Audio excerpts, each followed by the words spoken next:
Today is October 27th, 2022, and my guest is author Annie Duke. Her latest book and the subject of today's conversation is Quit, the Power of Knowing When to Walk Away. Annie, welcome to EconTalk. Well, I'm happy to be here, Russ. Now, I couldn't help but notice that your book has a one-syllable title, which is ideal. It's a fabulous thing. But it also happens to rhyme with Grit, a book with an apparently different perspective, but which is Angela Duckworth's book, which we've talked about on this program. But talk about what is the difference between Quit and Grit. They sound like they're opposite. Yeah. So, the fact that it's called Quit and rhymes with grit is not accidental. That is by design. So let me just first say that I really don't have any quibble with the book Grit. I think everybody should go and read it. I do have a quibble with the way that some of the takeaways that people take from it, which is not anything on Angela Duckworth's part. Because these are not the takeaways she would wish that people took from it. Here's the issue is that Grit and Quit, those two decisions are the same decision. And we don't think of them that way. We think of them as polar opposites. But if you think about it logically, any day that I choose to stay in my job is a day I'm choosing not to quit. Any day that I quit my job is a day I'm choosing not to stay. And so at any moment, given that we've started something, we have a choice whether to stick with it or to go and shift and do something else. And where we get into trouble is with the calibration issue, right? Like, when is the right time to quit? When is the right time to stick to things? And my quibble with the takeaways about grit in general is that grit is good. Grit is a virtue. If the people who persevere are the heroes of our stories. If at first you don't succeed, try again. Quitters never win. Winners never quit. Like, Russ, if I called you a quitter, would I be complimenting you? No. Oh. I'd be insulting you. And in fact, if you look up quitter in, a thesaurus, you'll see that one of the synonyms is coward. And that's where I kind of get mad. Right. And it's a little bit why the title of the book is so in your face, because I am kind of mad about that, because I think that it does incredible damage to people in terms of their ability to actually achieve their goals, because people are getting stuck in things that just really aren't worthwhile. It isn't worth them sticking to them for fear that somehow, like, if they quit, they're a loser or a failure, or people are going to judge them harshly for it, a variety of reasons that they won't do it.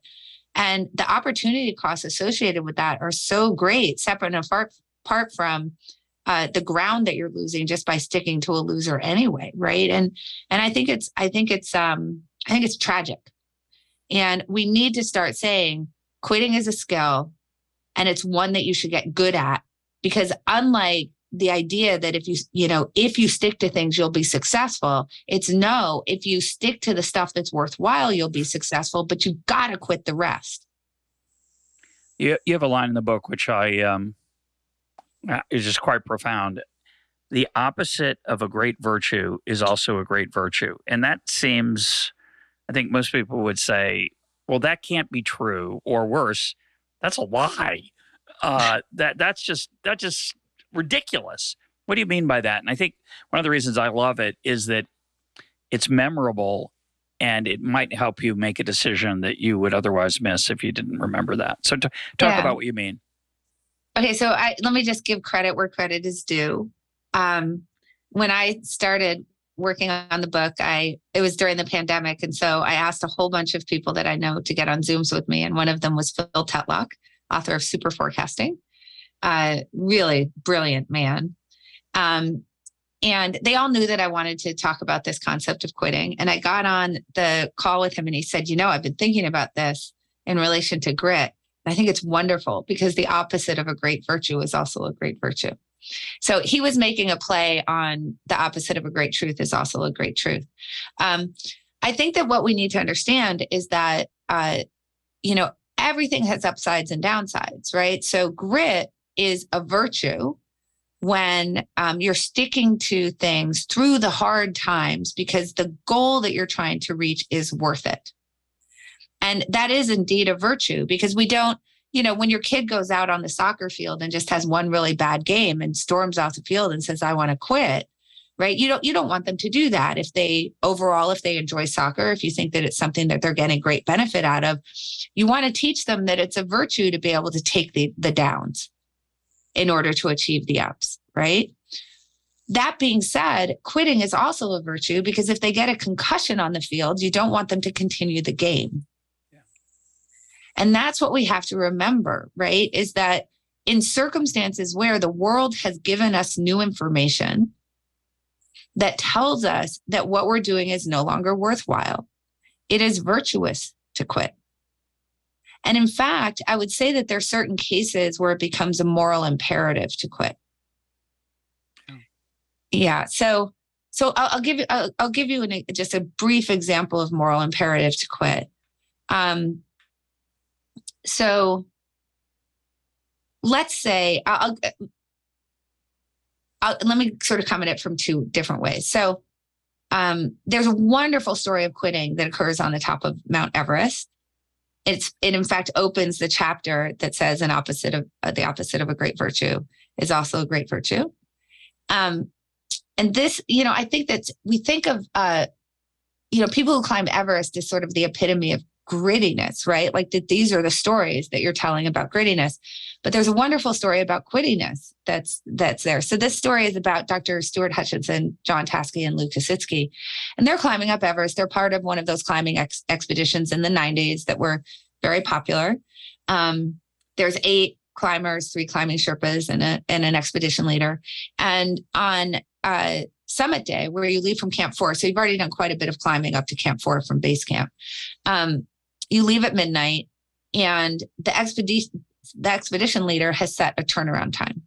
So what's a turnaround time? It's no matter where you are in the mountain, if you're not at the summit by 1 p.m., you must turn around. Pretty simple. The reason why the turnaround time is 1 p.m. is because they don't want people to descend what's called the Southeast Ridge in darkness. It's a very narrow part of the mountain. It's very easy to slip if you can't see what you're doing. And if you fall, you're either going to fall to your death into Nepal or fall to your death into Tibet. Take your pick. Neither of them, I assume, would you like to do. All right. So our 3 climbers, Hutchinson, Taskey, and Kositsky, are climbing. And this was, at a time when the mountain was starting to get crowded, and they got basically like literal traffic jams on the mountain trying to get up to the summit because so many people were trying to go at once. So it's very slow going on this day. And their expedition leader comes up behind them, and Hutchinson says to the expedition leader, hey, what time do you think it's going to be? How long do you think it's going to be until we get to the summit? And the expedition leader says 3 hours. Goes on ahead to sort of try to make up some ground and get to the summit himself. Hutchinson holds Taskey and Kositsky back and says, we have a problem. If it's going to be 3 hours to the summit, it's already 11:30 a.m. Seems to me we're not going to get to the summit till 2:30. That's well past the turnaround time. So it appears we have butted up against that, and we have to turn around now. So they did, and they lived. Now, Russ, I'm sure it's obvious to you why you've never heard this story, right? Like, where's the drama, right? I mean, 3 climbers followed the rules. They turned around, they lived. Like, nobody's making a movie out of it, except they did. They were part of the climbing expedition chronicled in John Krakauer's Into Thin Air. Rob Hall was their expedition leader. In fact, the one who told them that it was 3 hours to the summit. Rob Hall, I think we all know, went to the top of the mountain, got there at 2, an hour past the turnaround time. Waited for Doug Hansen to get there until 4, and they both perished atop the mountain. They never made it a bit down. They were up on top of the summit. So you might say, okay, well, if it was in the book and also in the movies, maybe they just didn't talk about them because what a boring story. But they did. They said they were the best climbers on the mountain.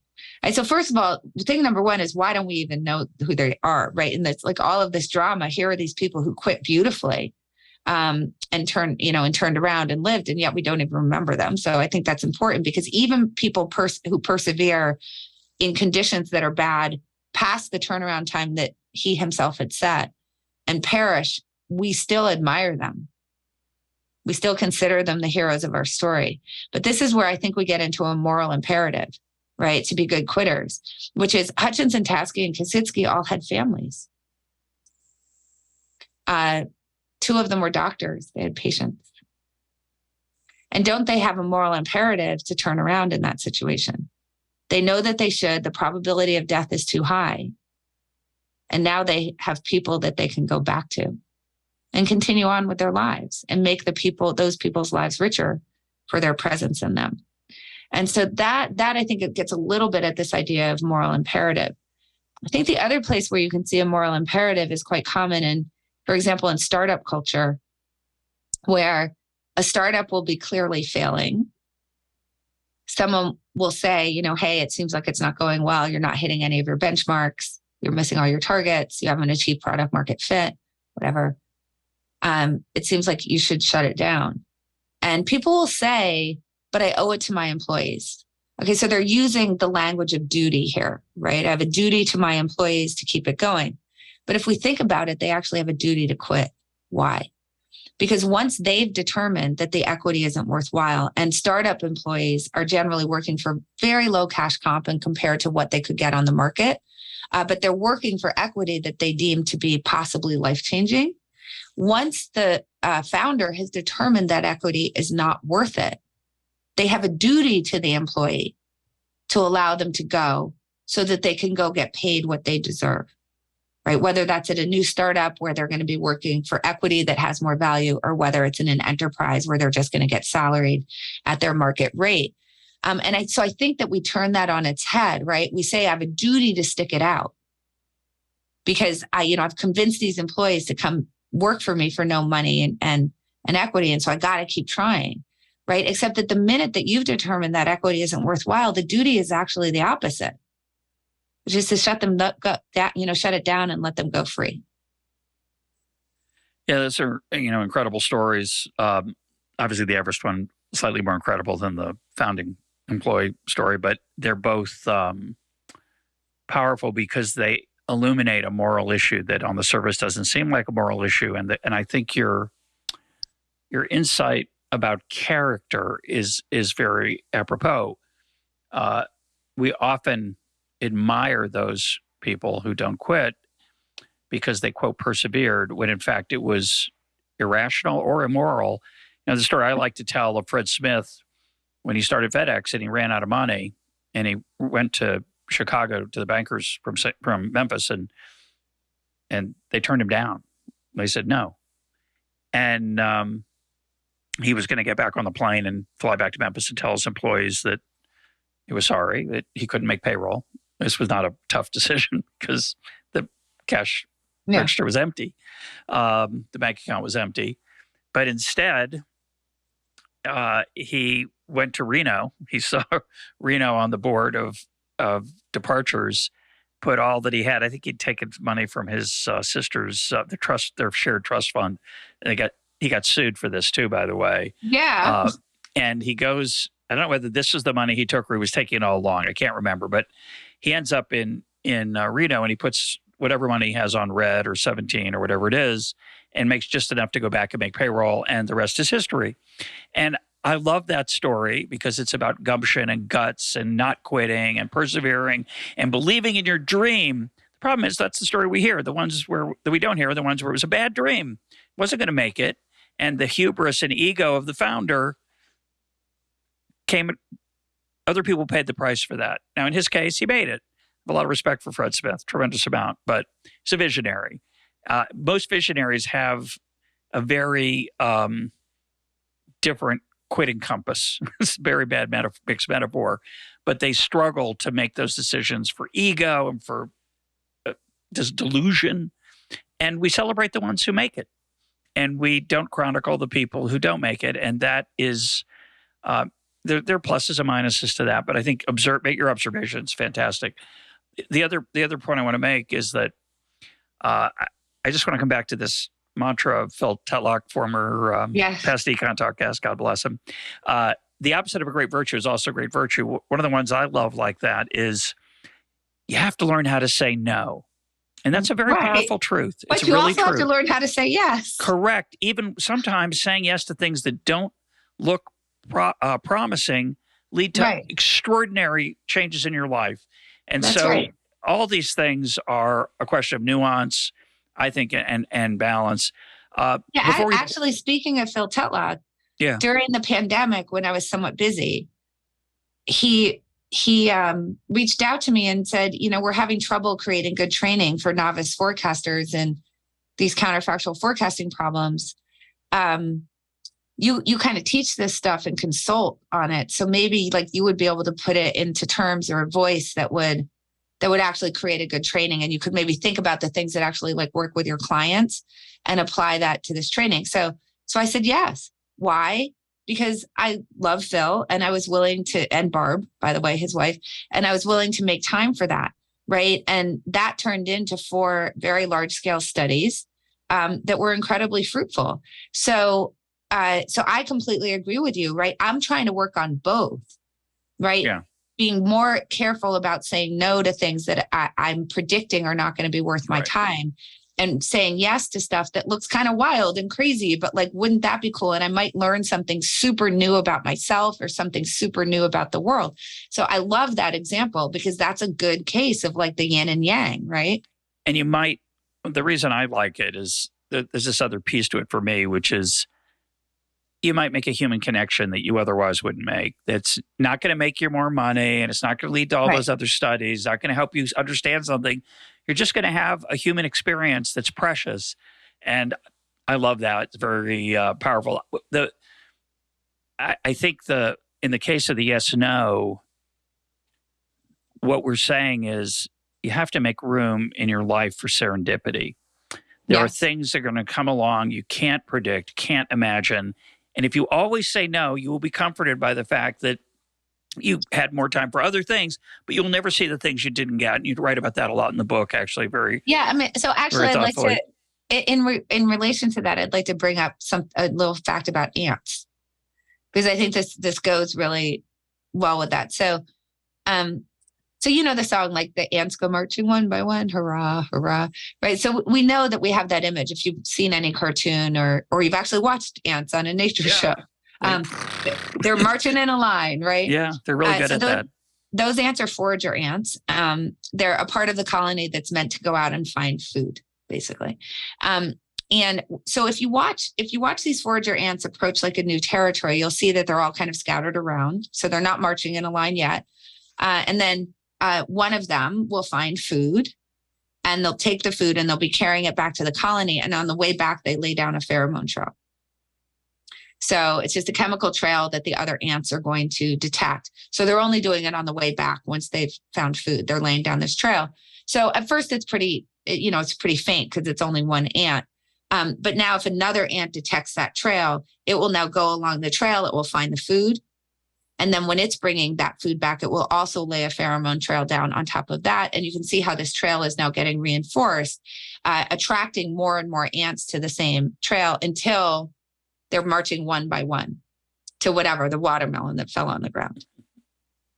All right. So that's how we think about them. But actually, if you look at the behavior, once there's a strong pheromone trail laid down, what you'll see is about 10 to 15% of the ants don't actually get with the program. They're just kind of like wandering around, right? So what's the deal with those ants, right? Like, are they ant anarchists?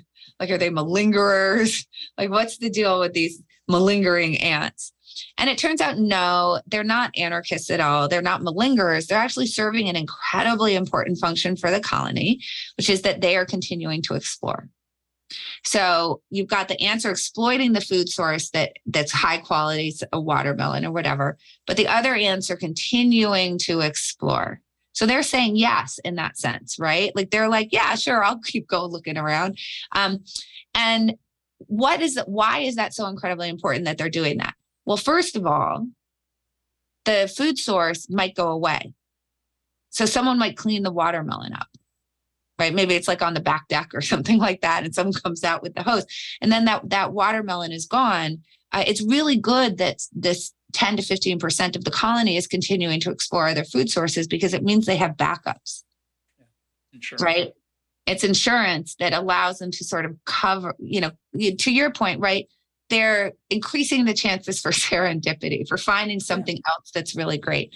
The other thing, and I think that this is an overlooked point, is that it may be that the food source that they have is totally stable, but the other ants might find a better one. Yeah. And that's the issue of opportunity cost, right? Is that once we're exploiting something, whether it's like a product that an enterprise is selling, or a hobby that we're pursuing, or a project, a job, whatever it is, right? Once we're doing that, we tend to cease to explore. Right. So I think it's funny that a lot of the encouragement is around say no, because I think we're actually quite good at saying no, because we actually don't even consider the possibility of saying yes or no. And if you don't consider the possibility of saying yes or no, you're saying no to all of that stuff by default. Right. So what the ants are doing is saying, well, this is great. Right. I love that. But maybe there's something better out there. And they're continuing to explore it. So it's serving dual purposes, right? It's giving them a backup plan, but it's also allowing them to find something that really ought to have been their plan A. And I think this relates exactly to what you're saying, right? And you can see this behavior this duality in the ants, because they're doing kind of both things at once, right? They're exploiting the food source that's there, but they're also continuing to explore and basically say yes to all the other places that you could go look. And they're more likely to find something. So obviously we're not ants. We don't have a big colony. I can't clone myself. But to your point, I can say yes to stuff. Yeah. And if I say yes to stuff, maybe I'm going to find something there that's awesome, or a good backup plan, or better than what I'm already doing. Now, I want to say something about quitting that I'm curious to get your reaction. It's a personality trait of mine, and I've often thought of it as a flaw, but maybe it's a feature, not a bug, and it's consistent with your point. I tend to get very excited about new projects, and I'm not the best collaborator, and I haven't been until I got in this job as president of Shalem College. I kind of picked things where I didn't have to collaborate, right? When you're a research fellow at the Hoover Institution, it's a deliberately lonely life. It's not lonely, it's just that you're often alone. And you can collaborate with other people in your field if you want, but you're also free to just work on what you love. And it's really lovely.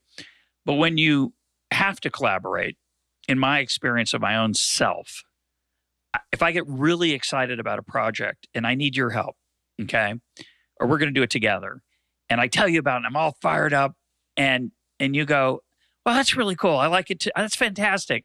And then nothing. You don't follow up. You don't respond. Maybe you got busy. Maybe you decided you didn't like the idea as much as I did initially. I lose all my enthusiasm, right? I have very little because I'm going to find another one. I'm like that ant. I'm going to go off. I'll find another thing I'm excited about, and I'll find somebody who does want to do it, or I'll get you fired up about the new one. And I've always wondered whether that's a character flaw that I very quickly give up on what I was so excited about to start with. And I'm now you're making me feel better about it. Still, it could be a character flaw, but I think it's a recognition of the opportunity cost. If you're not enthusiastic, right, and you're not following through with me, and I'm going to have to then carry the ball by myself, I deflate. I'm done. I'm going to find a new project. I'm going to wander off, find a different piece of watermelon. And I think I've never thought about that as a possible good character trait. Maybe it is. Well, okay. So here's the thing, though. I mean, it depends on your values. It depends on what the signals for success might be for you. Yeah. Right. So, for you, it sounds like, you don't feel like you're going to be successful in a project if you don't have a collaborator who's equally enthusiastic. That's what it sounds like. So this goes into something that we could call kill criteria.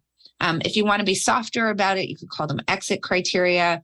I like the term kill criteria for the same reason that I put in very large letters the quit right on the front of my book. because I want people to think about these things this way, right? In the boldest possible terms. But at any rate, so for you, as you're thinking about, I'm kind of interested in this idea. I want to explore this. What are the things that would tell me that this isn't going to be something that's a really valuable use of my time, right? Well, if I can't get a collaborator to be as successful as I am, then I really ought not to do this. So I'm going to do very little thinking about it. I'm going to sort of form enough of an idea to be able to communicate it to someone who I would like to collaborate with. And if they're not as excited and engaged as I am, I already know it's not going to be worth my time. Right. So that's actually a really reasonable way to approach a project. So I actually approach books that way. When I have an idea for a book, there are a few people that I call. I hardly form the book idea. I'm able, like with Quit, it was something like, quit, like the opposite of grit. I said that. And I don't mean like I don't mean like the opposite, but like, I mean the dialogue with grit, that I think that people in general think that we quit things too early. I think the science tells us that we quit things too late. And I would really like to explore this topic. That was about what I had. And I wrote, I think the first person I wrote was Michael Mauboussin, but then I think Danny Kahneman followed quickly after that, and Phil Tetlock. Because I just wanted to see, like, how did they react to that? Mm-hmm. Right. And then they were really excited. Like, they were like, okay, yeah. So then I'm like, okay, I think now I should go further. Right. So I'm always sort of pushing to see, like, is this a no or is this a yes? And I know that if Danny Kahneman thinks it's a stupid idea and it's not worth exploring, that's a really good signal for me. So I shouldn't put a whole lot of work into it until I've got those gut checks from people who are way smarter than me, much deeper into the science than I am, and are going to tell me whether it's something that they think is worth putting on a piece of paper, right? And obviously this has to do with, in particular, what I like to write about, which is, to be fair, their science. Yeah. So if the people who created the science don't think it's worth writing about, I'm not going to continue with it. The parallel thing with grit is, but don't you have enough faith in your own idea? Well, you're going to rely on other people to decide whether this is a good project for you. And I wonder sometimes when I get shot down with a creative idea, not really outside the box idea, this is something more crazy than just, here's an idea for a book, but I propose something absurd. I wonder if, and I get shot down, and I go, no one likes it. It's very hard for, I think, most of us emotionally to then say, but I think I'm still right, especially if the people we're asking we respect and are smarter than we are. And I think I worry sometimes that I cast my own decisions in that kind of light, that, it was a rational decision because they didn't think it was worth it. They're smarter than I am. But sometimes I wonder if it's just like, I'm a quitter. And it comes to your point about the cultural baggage that we have, mostly from our parents. You gave the example of the kid on the soccer field.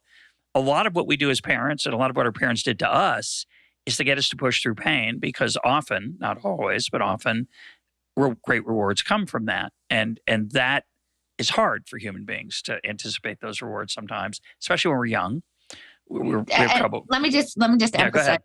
Especially when we're young. So I just want to emphasize that, because I think that separate and apart from where parents go wrong with that, and they take it too far. But obviously it's a good lesson to take someone who's 6 and has never sort of gone through the downs to see what the ups might be on the back end of it, and teach them, you don't need to quit, you can push through it. I agree, especially when they're young. The problem is that we think that applies to 30-year-olds. That's the problem. And it doesn't, because 30-year-olds aren't walking off the soccer field. That's the problem. Yeah. Well, I want to take another example that you use in the book that will apply to the Everest example. And I think it's an incredibly poignant and powerful example of it. The example you use is that if you finish a half marathon, people are impressed. Wow, you ran 13.1 miles. That's a lot. But if you run a marathon and you stop halfway, you're a quitter. And you did the exact same thing. And I think about the absurdity, the utter tragic absurdity of being 300 meters from the top of Mount Everest. And you're and a it's loser. 1 o'clock, and it's 1 o'clock, and you're supposed to turn back and you say, I'm not going to stop short of the summit. I can see it from here. And of course, one answer you should give yourself is, if I can see the summit and I'm 300 meters away, didn't I kind of do what I wanted to do? To that point, there was something interesting, because these are all cognitive phenomenon, right? Like, so Yeah. One of the things that I want to be clear about is that what we're talking about is the cognitive state of being in the losses. So when you think about like your balance sheet, right? Like, in the losses means that you're losing from whatever a mark was, right? So if you buy a stock, the mark is going to be the price that you bought it at. And if you're below that, you're in the losses. If you're above it, you're in the gains. Okay. So that would be like on an actual ledger, right? On an actual balance sheet. But we have this mental accounting that occurs, right? Which gets distorted. So sometimes it overlaps, right? If I buy a stock at 50 and it's trading at 40, both on my physical ledger and my cognitive ledger, my mental accounting, I'm in the losses in both. But if I buy a stock at 50, it goes up to 75 and is now trading at 60. On my actual physical ledger, I'm in the gains $10. But in my mental account, I'm in the losses $15, because I'm 15 short of 75 now, right? Okay, so it doesn't matter that I was up 10.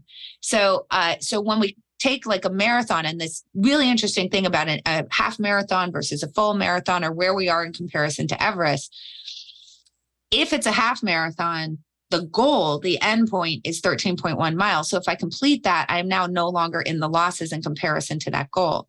But if I only complete 13.1 miles in comparison in the context of a marathon, I am short 13.1 miles now. I'm in the losses. No matter that if I created a physical ledger, I would be in the gains 13.1 miles. In other words, physical ledgers measure from the starting line, but mental ledgers measure from the finish line. Okay, so this is the problem we have with Everest, right? I'm 300 feet from the summit. Never mind that I just climbed 29,000 feet in the air. I'm a loser if I turn around, because I'm closing that mental account in the losses. So if you wonder, why does somebody continue past the turnaround time, right? Or even get to the summit at 4 p.m., which is what Doug Hansen did, even though the turnaround time was 1 p.m., it's because he was in the losses. And as head. Richard Thaler, like in his head. So Richard Thaler points out, we do not like to close mental accounts in the losses. So anyway, Richard sent me something hilarious. It was like, it's probably about a year ago. And it was, a little bit complex. I didn't end up in the book, but basically there's some sort of argument now among mountaineers that if you look at like the popular peaks that people climb, there's some argument about what the peak actually is. Oh, love it. So now all of a sudden they're saying that a bunch of people who say they've done like the 7 peaks or whatever, the 7 summits, maybe they didn't actually summit them, because there's now an argument about what exactly is the top of Everest, or what is the top of Kilimanjaro, right? Which just brings up the absurdity of all of this in the first place. It's completely absurd, but it's the way that we work cognitively. But I'm going to push back a little bit, because I do think there's a powerful reason that we struggle with this mental accounting, right?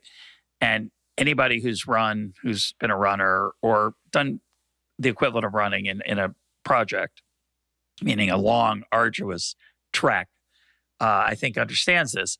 And I just want to say, and I used to keep this quiet because I thought it was it wasn't sufficiently humble. I ran a full marathon when I was younger and finished in the blazingly fast time of 4 hours and 20 minutes. But the fact is, I am very proud of that. And I'm proud of the fact that I finished. The fact that for the week after, I couldn't climb stairs without a great deal of pain.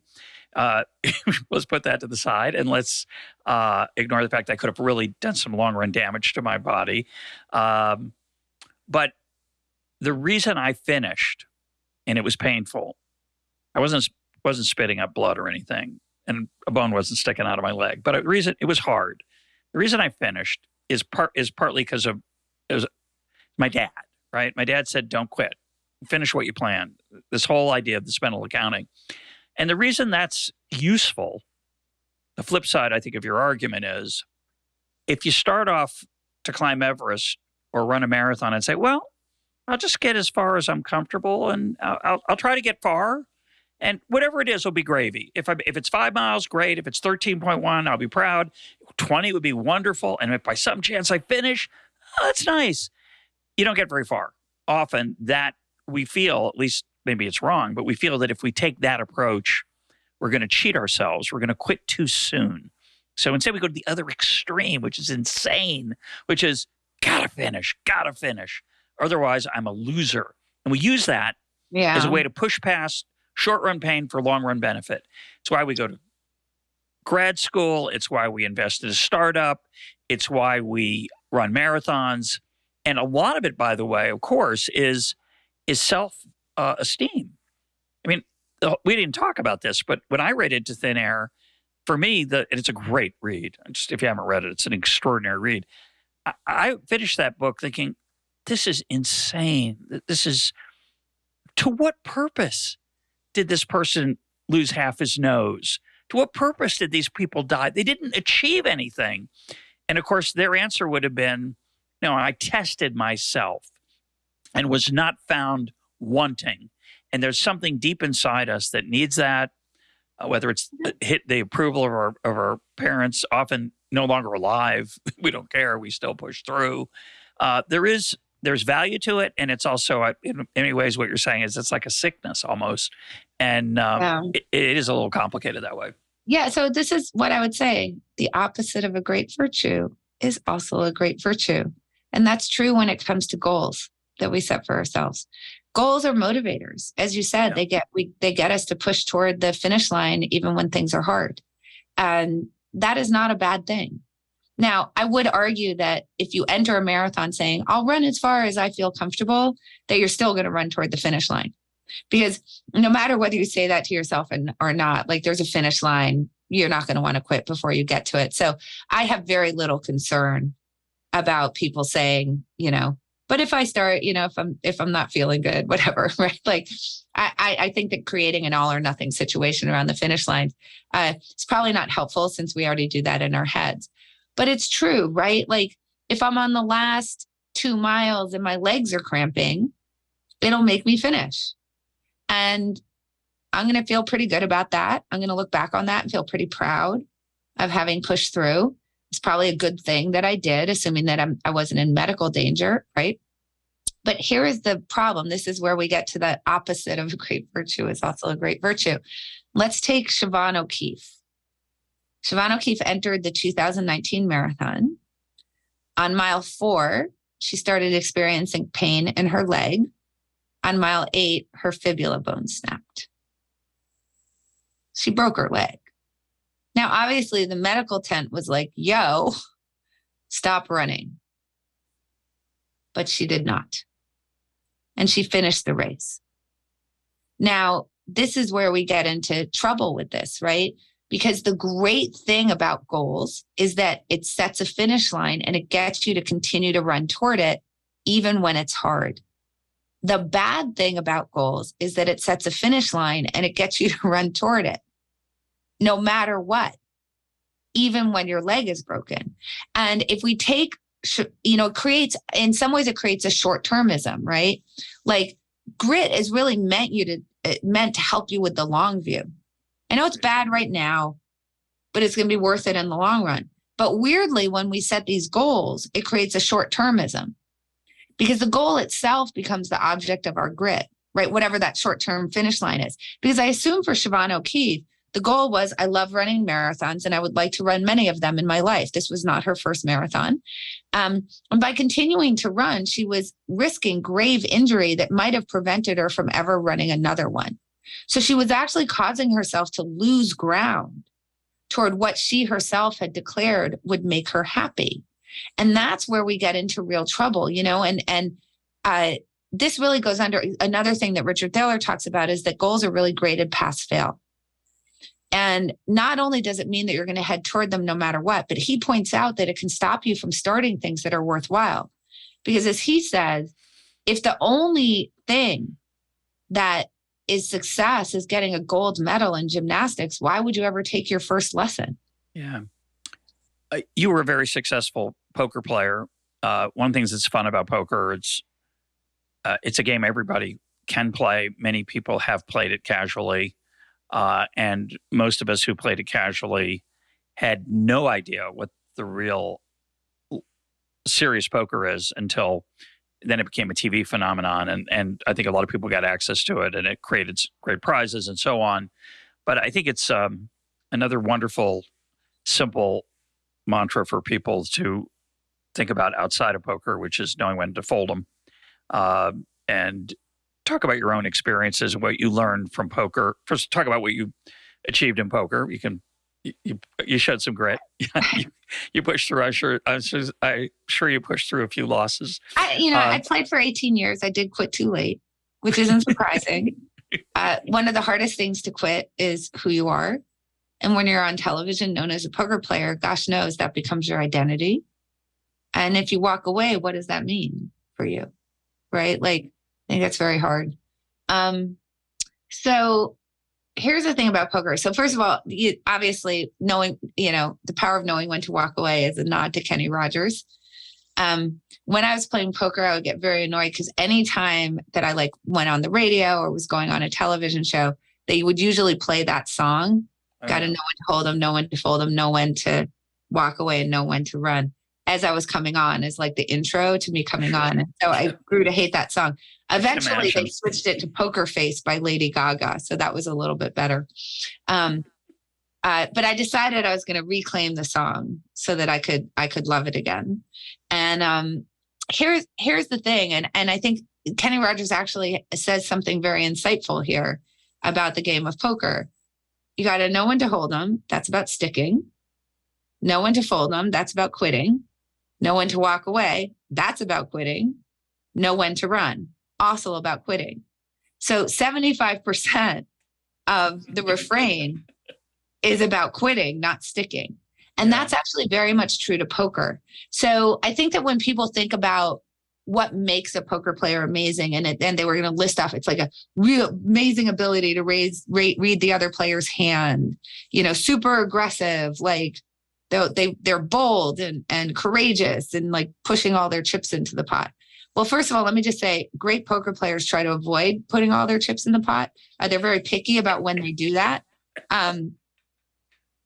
They actually play something called small ball more, but that's a whole other story.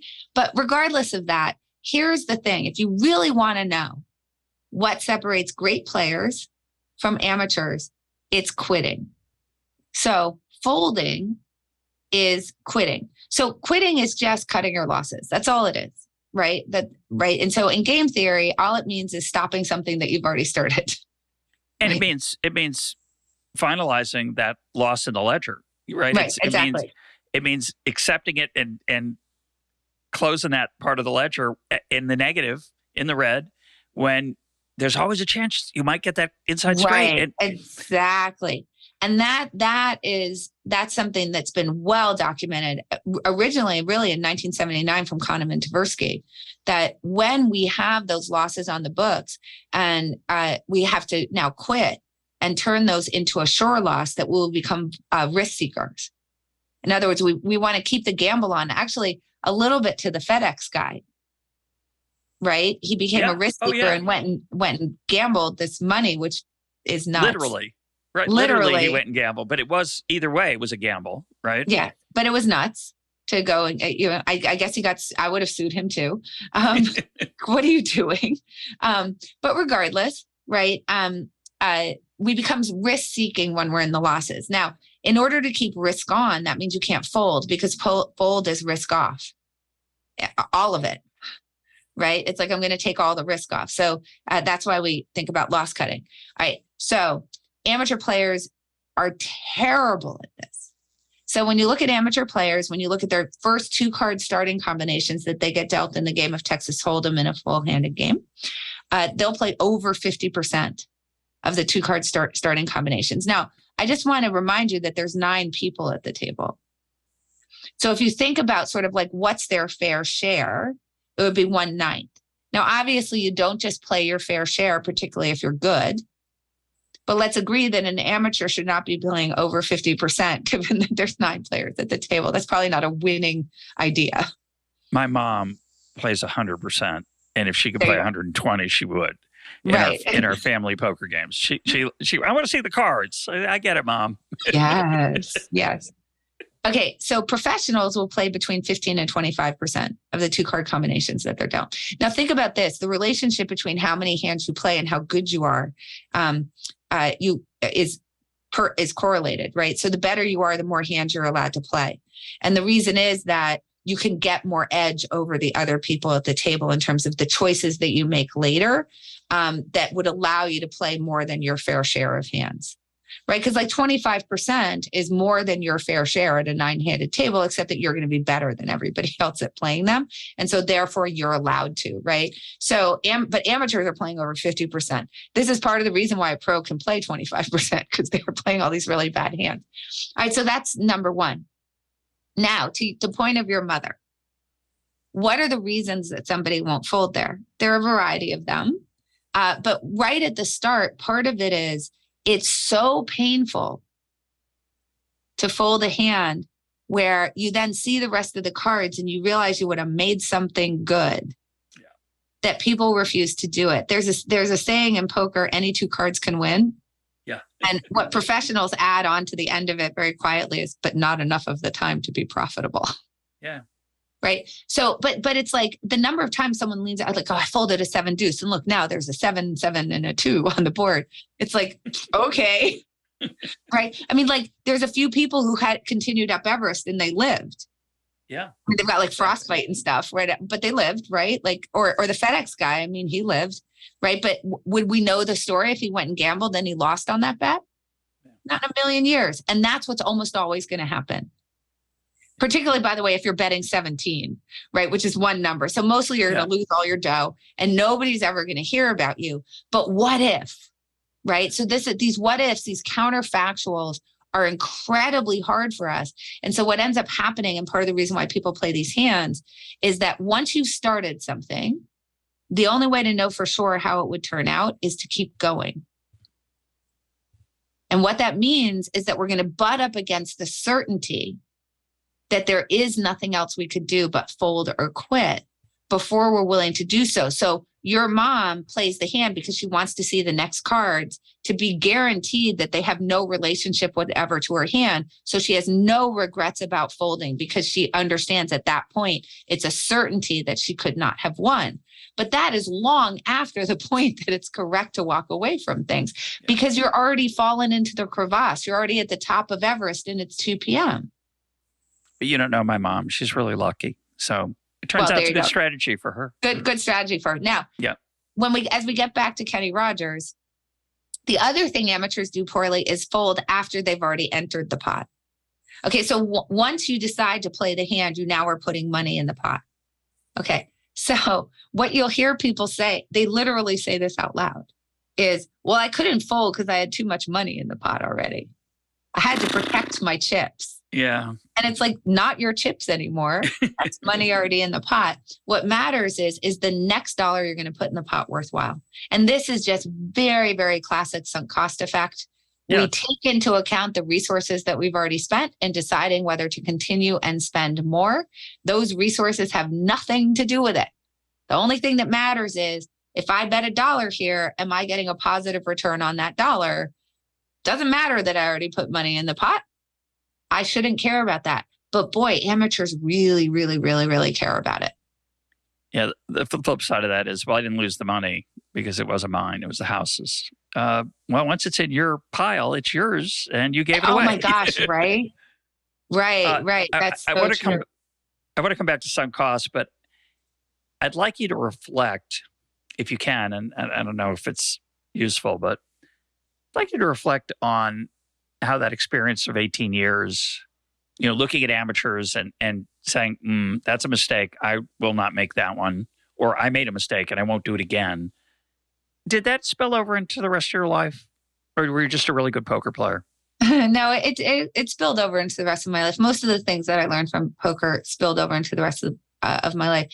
Now, I will tell you that there is evidence that people do get better at this stuff with experience. In other words, when you see a lot of iterations of it, you get better. So an example of that would be, so there was a very large scale study that was done by Colin Kammerer along with a few collaborators, including Richard Thaler, where they looked at trip sheets from cab drivers in the 80s. This was before Uber, obviously. And back then, what you would do is you would rent a cab because most people didn't own the medallion. You'd rent a cab for a 12-hour shift, and then it would be up to you, Russ, to decide when you wanted to drive during that. So what they wanted to understand is, because they had the trip sheets, were cab drivers driving a lot when there were lots of fares and driving very little when there were very few, which would be a rational strategy. In the same way in poker, I want to maximize the time I'm playing well and minimize the time I'm playing poorly. I want to maximize my time in good games meaning where the other players are quite bad. And I want to minimize my time in games where the other players are quite good. So this is just generally what we want to do in life. And so they wanted to know if that was what the cab drivers were doing. And they found something very surprising, which was that when there were lots of fares, the cab drivers would quit really fast. And when there were very few fares, they would go forever. So this is going to bring us back to Mount Everest and the marathoners. In fact, this, by the way, they had this strategy was so bad that compared to a rational strategy, they would have made 15% more money if they had actually followed what a rational actor would do. And in fact, if they had just said, I'm getting the cab, I'm going to drive for 6 hours no matter what, they would have made 8% more than they did. All right, so the question is why when there are no fares are they driving for like the whole 12 hours? And why when there are lots of fares are they getting out of their cab in like an hour and a half? And it's because they had a goal. They set a finish line. So they had an earnings goal for the day, say 300. And when they hit the earnings goal, they quit because they're done. They cross it. In a marathon, nobody keeps running past it. Like, I feel pretty good today. I'm just going to keep going. It's a great point. It's why people who run half marathons don't just randomly finish a marathon because they feel in fine fettle, right? Like you finish once you're done it. So anyway, so they would finish once they hit the earnings goal. But if they hadn't hit the earnings goal, they would keep going forever. Okay.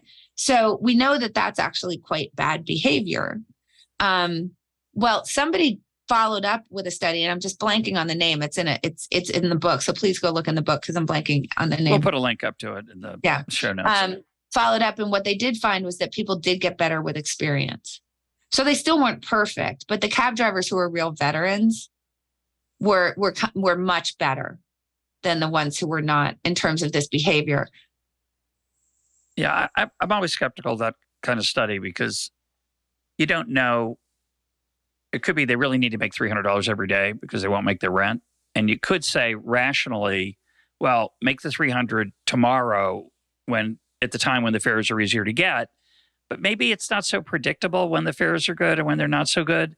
And so maybe as you get experience, you get better at maybe predicting that and you can smooth it a little bit. But I have a feeling. Except the difference is that it's that the experienced drivers, they don't stop at their earnings goal. They just drive when the driving is good. But the goal of life isn't to make as much money as possible. Maybe they want more leisure. Well, except the goal in life is also not to spend 12 hours driving around. Right, exactly. Like that's not fun. So essentially, if you're going to spend some of your time driving around in a cab for 12 hours, let's make sure that you're making like $1,200. Yeah. Doing it. And then quit the day that it's not, number one. And then number two, the other thing is that there are predictable times when there's going to be lots of fares, like when there's concerts around. And if we think about an inefficient market, this is why when there's a big concert or it's rush hour, it's impossible to find a cab because all of these cabs made their earnings and they got off the street. Right. So it actually creates kind of an inefficient market as well. I don't think it's just like I got to make $300 a day because obviously they have to make $300 on average because what the veteran drivers are doing is they're driving past the 300 mark because they understand like, no, I mean, as long as this concert's around, I'm just going to, or, it's a busy time at the airport. I'm going to drop the thing off, come right back to the airport, get the fare, drop the thing off, come right back to the airport. And I'm going to do that as long as it's busy. Yeah. If I'd been the referee on that paper, I'd ask him to show that I'd check into how predictable the how easy it is to figure out when there are a lot of fares. Certainly, yeah, when there's a concert, yeah. But I mean, day to day, you I have don't know. morning rush hour, afternoon rush hour, Saturday nights. Like it's New York City, right? You'd Like think, yeah. I bet there could be more variability than we expect. But the interesting point also for me is that and this is true of Uber also, and we had John List talking about that in a recent episode. It's newcomers, amateurs, whether they're poker players, cab drivers, you name it, they make lots of mistakes. And the best ones learn and get better at it and narrow that gap. Yep. And the others just go, I'm not good at this, bye. And they drop out of the pool after a while. So there's a steady inflow not in poker. Well, as it depends on how much money you have. Yeah, as Nassim Taleb would point out. Here, and this is where the problem is in poker, is that, and I think this is generally the problem with quitting, that the more uncertain the system that you're deciding in, the more that it becomes a petri dish for cognitive bias. Okay, so the question is why would people continue trying to butt up against the dead certainty that you have to turn around? Well, because the objectively correct moment to quit is a decision made under uncertainty. There's this particular irony to this, which is that when we start things, most things that we start are made under uncertainty. There'll be an influence of luck on the outcome, like a pandemic hitting, or a recession or something like that. But then there's also just, we know very little in comparison to all there is to be known. Right. So we can think about somebody who's investing in a startup, for example, right, that maybe is early product market fit or pre-product market fit. There's very high uncertainty. You have like 3 people on the team. You don't really know how that person's going to be as a CEO. Is the product really going to work out? Are customers going to buy it? All of these questions. Think about taking a job. What do you know about the company that you're going and taking a job with? Like nothing. So we know that we have to make those starting decisions under conditions of uncertainty. Lucky for us, we have this really valuable option, which is the option to quit, to cut our losses, right?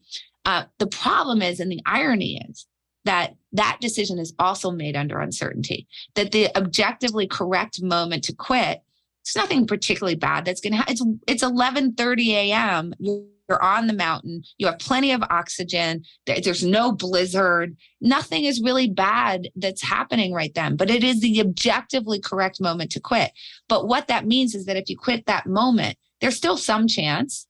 There's still some chance, probably too low, but certainly too low, that you could still make it to the summit and make it back down alive. Some people did. I mean, under great duress, right?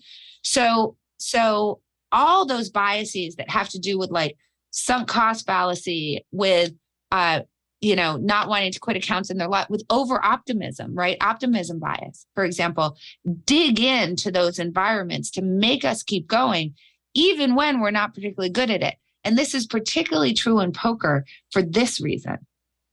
If I look back on why I won or lost, I have 2 things I could think about: skill and luck. Right? Now, it's usually going to be some sort of combination of the 2, but we're binary in the way that we think. So as I'm looking back on that, something called self-serving bias is going to dig in. And self-serving bias is just this: I won because I played awesome, and I lost because I got unlucky. Yeah. And you hear people say this all the time, and they will continue well past the time that it is obvious. I mean, I'm talking years and years, that it is obvious that they have no business sitting at a table. But the thing I love about the Everest example, which we haven't talked about, and I didn't think about until this conversation while I was reading the book, that 1 o'clock turnaround time, that's a veteran insight. If you were on that mountain and you looked ahead, you thought 300 meters, I'll be there I'll make this easily. And okay, if I get there by 2 o'clock, how long could it take me to get down? It's downhill. I'm going to.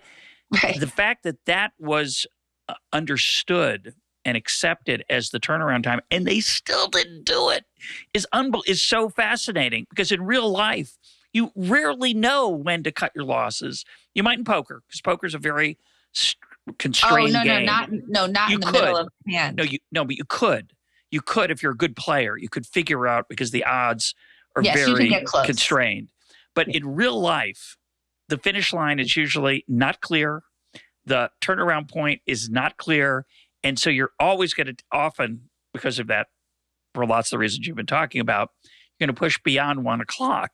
But in this case, the tragic case of Mount Everest, that 1 o'clock wasn't just like, hey, I think 1 o'clock would be a good time to turn around, or I think it's going to take me a while. Yeah. So first of all, let me just say in poker, the problem is that it actually is very hard to figure out for sure because you can't see the down cards. So everybody's cards are face down, right? So trying to figure out when the odds go against you is actually quite difficult. Yeah, fair enough. And not only that, even when you've decided that maybe your hand isn't going to win, you have the option to bluff. So this is part of the reason why quitting is so darn hard. Whereas in chess, it's a much easier decision for the reasons that you say. It's pretty obvious that you're about to get checkmated, right? Like, okay, you're down a castle, you're down a rook, it's over. Right. Over the good player. So you really know what your position is there. So this is part of the reason why people can make a lot of money at poker, because the better I am at figuring out the appropriate moment to turn around, what the turnaround time actually is, the better off I'm going to be in comparison to other people. And it's actually an incredibly hard problem. It's actually very much like in life, right? I don't know all the information. If I knew it, I could calculate the odds, right? If I had the information in front of me, I could surely do some quant work on it and figure out what my odds are. It'd be pretty simple quant work, as a matter of fact. I could create a game theory optimal table, and I would know exactly how often I should bluff and exactly how often I should fold and whatnot. But I got to figure out what the other person's holding, right? So this becomes actually quite a big problem. But yes, this is the thing: is that we can think about these quitting problems twofold. One is that it requires you to be able to forecast into the future, right? So that's that idea of, I've got a startup and I've got money in the bank, but I've missed some targets. I'm looking at what month over month new user growth is, whatever. And these signs are pointing to things are kind of bad, but I've got money in the bank. So what I have to be able to do is foresee that the signs that I'm seeing right now that have to do with, the exploding costs of acquiring a customer or whatnot, that those signals are adverse in a way that are going to tell me that I'm not going to get to a venture scale business here and I ought to quit. Right. So that's a forecasting problem. I got to get myself into the future. Now, what you're describing is that there's also a different type of time traveling that occurs, which is either the whole of your past experience helping you to figure these things out, or people who have done it before you. So on the case of Everest, it's people who have done it before you who say 1 p.m., that is the time. Things that happen after that are really bad. And don't keep going after that. And we need to pay attention to those people, because when we think about life, it's very rare that we get to run a Monte Carlo. But if you've had lots and lots and lots of people go up that mountain, they've run a Monte Carlo for you. A Monte Carlo being a simulation of many, many trials so you can get an idea of the risk. Right. Exactly. Sorry. Yes, exactly. The geek in me comes out occasionally. Right. So now you've got your Monte Carlo simulation, right? Because you have all these people who've done it before you. And man, if you're not paying attention to them, what a waste. Because that's a real gift that the world is going to give you, because it's so rare that we actually can run those kinds of simulations in order to get some guidance on what the appropriate sticking or quitting situation is. Yeah, in real life, the mountain you're climbing is not the same as the one that the other people climbed, and therefore you can convince yourself, et cetera, et cetera. Right. I want to close with another wonderful image in your book, which I think is very powerful and very useful, and often goes against our psychological grain, which is the monkeys and the pedestals. Talk about that image and how to use it for one's own purposes. Yeah. Okay, so we've talked about a lot of the impediments to quitting, right? Finish lines, they make it hard to quit. There's very clear goals, good side to those and bad side to those. Issues that have to do with identity, who you are. But there's all these issues that have to do with resources that we put into things. So let's just call that broadly capital. And capital isn't just money. It can be your time and attention and effort, right? So we know that once we started to invest capital in something, that that capital itself is going to make it hard for us to walk away.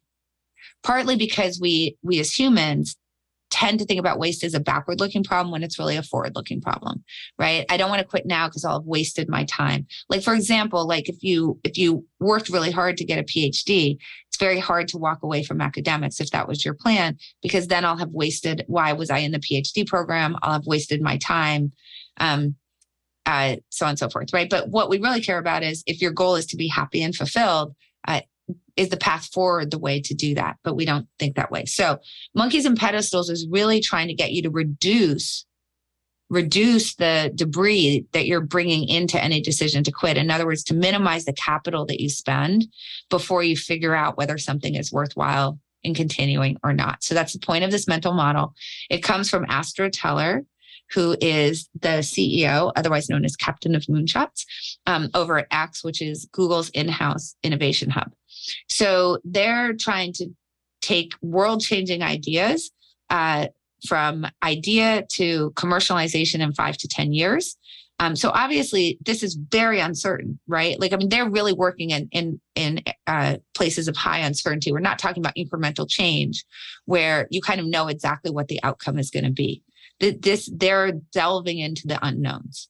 And so they use a mental model and try to help them to figure out how to approach these projects so that when they find out, so they can find out what they need to know as quickly as possible in order to be able to, as they think about all these options that they consider, that they can quit all the options that aren't worth pursuing, that aren't going to get them to where they want to go, and concentrate the capital on the options that are worth pursuing. So that is their goal, just like the cab drivers, right? Okay. So monkeys and pedestals goes like this. Let's imagine that you've decided you're going to make a bunch of money by training a monkey to juggle flaming torches while standing on a pedestal. What part of the project should you approach first? Building the pedestal, or seeing if you can train the monkey to juggle those flaming torches? And Astra Teller's insight is you better train the monkey to juggle the flaming torches, because otherwise, what's the point? Right? So he's saying, the hard part of the problem, the thing you don't know if you can do, is whether you can teach that monkey to juggle flaming torches. That's the unknown. And so there's no point in doing any other part of the project if you haven't solved for that unknown. That's insight number one. Insight number two is that if you do build the pedestal, you will feel like you made progress, but you will have made no progress at all because you already know you can do it. So therefore, you've learned nothing. It doesn't actually advance you towards your goal in really any way, because you're doing something. I mean, you can turn a milk crate upside down. Like, you're doing something you already know you can do. So that's insight number two. And insight number three is that in creating that false progress by building the pedestal, you have now created sunk costs. You have now created ownership over the pedestal, endowment to the pedestal. Your identity is now more deeply entwined in the thing that you're trying to do. And so now when you find out that the monkey's super hard to train, you're much less likely to quit because you have built the pedestal. All right, so I'll give you an example of monkeys and pedestals. I assume you've heard of the Hyperloop. So trying to sort of vacuum tube passengers from New York to LA in 2.5 hours, like in these vacuum tubes. So, yeah, so it's an Elon Musk project. Yeah. Well, it's also a Virgin. Virgin is doing it as well. Okay. So, competition. Yeah. So Astra Teller, so Google X was approached about this project. They were pitched it. So after they pitched it, the team at X did a monkeys and pedestals exercise, which is what they always do when they're thinking about a project. And they said, okay, what are the monkeys here? Well, the monkey that obviously might come to mind is, can you actually build something like that will work, right? That will actually cause something to go through a vacuum tube. And that technology was already proven. So that wasn't a question. You could definitely move things through vacuum tubes. So that was not actually a monkey. But they did identify 2 other monkeys. One was a regulatory issue. When you're building that, you got to go through like how many different townships, I don't even know. Each of them is going to have different regulations. I mean, my gosh, it's a beast. The regulatory issue is a beast. And as Astra Teller said, we're Peter Pans with PhDs. I don't know if we can solve that one. So they felt that that was a pretty big monkey. Say that again. They're Peter Pans with PhDs. What are they going to do with the regulatory issues? I mean, they're not going to be able to make any progress on it. Yeah, that's what they felt like. They felt like it was a pretty hard one. Okay. And then the other thing, actually, the other monkey, which is the more significant one here, was, well, gosh, if this thing is moving so fast that you can get from LA to San Francisco in 2.5 hours, can we actually stop it and not kill everybody on board? So that's a pretty big monkey. I don't know if you can teach that monkey to juggle. So, so they thought about that and they said, well, what would we have to do in order to be able to know that we could stop it safely? And they realized, they kind of did some math, and they realized we're going to have to build almost the whole system to figure that out. And so we're going to build this humongous pedestal before we ever know whether we can solve the monkey. This isn't for us. And so they rejected it.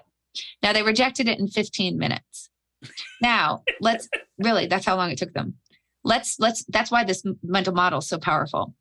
So let's now flash forward many years to Virgin that is doing it. You can look it up. There's a recent New York Times article, and Virgin's Hyperloop project has run into two humongous problems. I think they've raised over $100 million. So they spent millions and millions and millions and millions and millions of dollars. So much money, so much time. And they've run into two problems. Can you guess what they are? Could it be the regulatory problem and the stopping problem? Yes. So the regulatory problem, they don't think they can solve. It seems to be really thorny. The stopping problem, they've managed to build a sixth. They've built enough of it to get it up to a sixth of the speed. That's it. So they haven't really ever done a real safety test. That's as far as they've gotten. And so now, remember, AstroTeller also has this insight that once you've built all these pedestals, which they've done, right? Because they're building the system, which is a big pedestal because you already know you can do it. That when you butt up against those intractable monkeys, you won't stop. And that's exactly what's happening because they're not stopping. Instead, they're pivoting to say, well, we're not actually going to bring people on this thing. We're just going to transport cargo. And it's like, cargo? What? That we already know how to get cargo from one end of the country to the other. It'd be better to have it be a little bit faster, but it's a really expensive way to get a little bit faster. So they were trying to create world-changing, innovative change, and now they're creating an incremental improvement over the current way that we transport cargo because they won't give it up, which would be probably the correct answer at this point. Yeah. I just have to say that I want to reference the Mary Hirschfeld episode we did where she defended the rationality of sunk costs. And as an economist who for years said it was the quintessential example of irrationality, she did make me think about that there are some virtues to ignoring sunk costs, even though in most situations they're rational. They are a commitment device. And so, buying the gym membership is a way to, and if you ignore the sunk cost, it's a way to actually maybe get you to the gym. So we'll put a link up to that episode. You can see whether you're convinced by it. Although we know that people don't use them. So yeah, well, look, here's a good example. Here's a good example of an incredibly perverse use of that. Okay.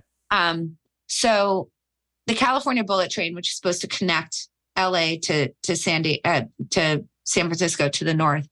In 2010, they floated a bond for $9 billion on a $33 billion projected budget for high-speed rail. It's going to be a bullet train like, you see in Japan. The first section of track that they approved was between Madera and Fresno. So this is on flat land in the Central Valley. Let's call that a pedestal because we know we can build track on flat land. So that was what they approved. They broke ground around 2015. In 2018, someone says, ooh, we have a problem. We just happened to notice. This is basically how it went. We just happened to notice that there's two mountain ranges, the Tehachapi Mountains that are to the north of LA and the Diablo Range, even bigger, to the south of San Francisco. And just want to let you know, don't know if we can blast tunnels through mountains that are in seismically active areas, nor operate a train safely through those things. Okay. Well, I mean, come on, those are monkeys, right? And there's also a monkey, which is NIMBY issues, which is kind of similar to the regulatory issue. Yeah. Not in my backyard. Yeah. Yeah. So, okay. So anyway, once they figured out, oh, there's this problem with the monkeys, the projected budget now exploded to $80 billion. It went to Governor Newsom to decide what to do. And he said, oh, okay, well, what we'll do is we'll build track. The next section of track will be between Bakersfield and Merced, also in the Central Valley on flat land. Big pedestal. Yeah. Yes. And then we'll build track from San Francisco to Silicon Valley, also on flat land. Okay. So he literally approved 2 more pedestals. Now there's been some articles now talking about what a disaster this is. The budget is now well over $100 billion. And they still have not done an engineering feasibility study on the mountains yet. It was supposed to be completed in 2021. That's now reforecast to 2033, but who knows? Anyway, I saw someone on Twitter defend it, saying, well, it's better to do it in Central Valley for 2 reasons. One is it's easier. Okay, but who cares? Like, what are you going to do? You're going to connect Bakersfield to Fresno? Yeah. Like, because that seems like about what you're going to do. Yeah, okay, it's easier. So that's a big pedestal. But then they said a really, what I think is malign thing, which is if we spend the taxpayer money, it's more likely the NIMBYs will give up. And what I say to that, I mean, is, sunk cost is a cudgel. So now you spent $9 billion of taxpayer money on a budget that's gone from $33 billion to, I think it's the last projection was like 115 or so, right? And so now you're telling me that you're trying to beat the NIMBYs over the head with the sunk costs when you haven't even addressed the mountains.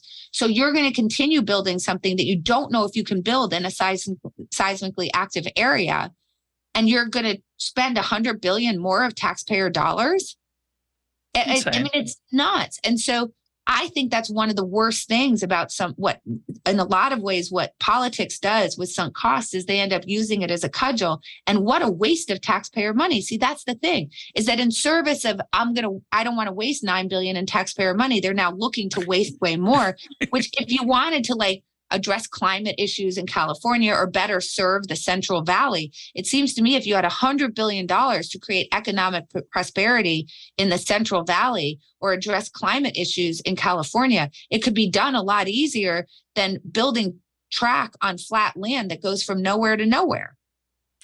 I will recommend the EconTalk episode. I hope I pronounced his name correctly. I've now forgotten, but it's Bent Flyberg on mega projects. If you Google EconTalk mega projects, you'll find it. We will put a link up to it. When you said that Virgin had spent $100 million, that's a lot of money. I'm thinking, not really, not compared to what they're going to have to spending solve some of the problems, but still a lot of money. You almost got a PhD, and you almost pursued an academic career. How did that inform your thinking about this book and your own experience there? Well, let me just, I just would like to say that this is a very good lesson, which is we think about quitting as closing a door and sealing it shut.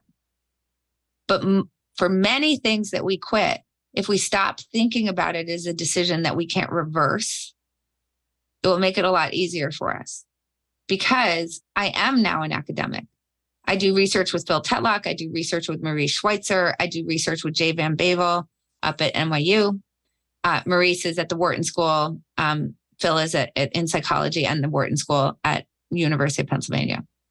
I currently teach at the University of Pennsylvania. And I am just now enrolled as a graduate student with Phil Tetlock as my advisor, because those studies that I ended up doing that I said yes to were large scale enough and enough work that he said, just write them up. You should just re-enroll because then you can finish your PhD. Because I had done enough work for a dissertation at that point. So there you go. So I circled back. Not everybody circles back, but you can. For many things that you choose to quit, you can go back. And it's something that you should think about. I will say that my quitting then really has informed kind of the rest of my life, which is I became a much bigger quitter. Because I realize, I just realized like that fear of what's on the other side should really go away. Right. Because there's stuff on the other side. And I want to be clear. I know that there are people who have circumstances where they can't just go quit their job. Like I totally get that. And I'm not suggesting that they do if they need, they have to make rent. So people do, people have more limited ability to, some people have more of an ability to quit than other people do that simply have to do with their circumstances. But what I did learn from that is that no matter what your circumstances are, if you can create one more option for yourself, you can be a little bit more ant-like, your life will be better because you'll have more, you'll be more rational. It will help you to be more rational about whether you want to stay with what you're doing or quit. So if you can just create one more option for yourself, you're better off. And then that comes up with like what the really sad part is that there's people who have lots and lots of options and yet they stay stuck in things. Right. And think about all the people who don't have those options, who are stuck by circumstances, who would love to have that optionality to be able to go switch. Right. So I think that we really do need to be thinking about it this way. And for me, because I quit academics, what happened, and I was forced to do it, I was sick. So I had to take time off. I discovered poker. And what I realized after that point is that there's usually something on the other side, and that something might be really cool. My guest today has been Annie Duke. Annie, thanks for being part of EconTalk. Well, thank you. This was a lovely conversation.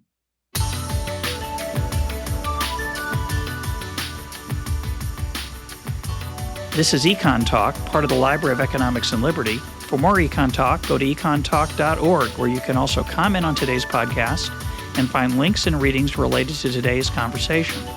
The sound engineer for EconTalk is Rich Goyette. I'm your host, Russ Roberts. Thanks for listening. Talk to you on Monday.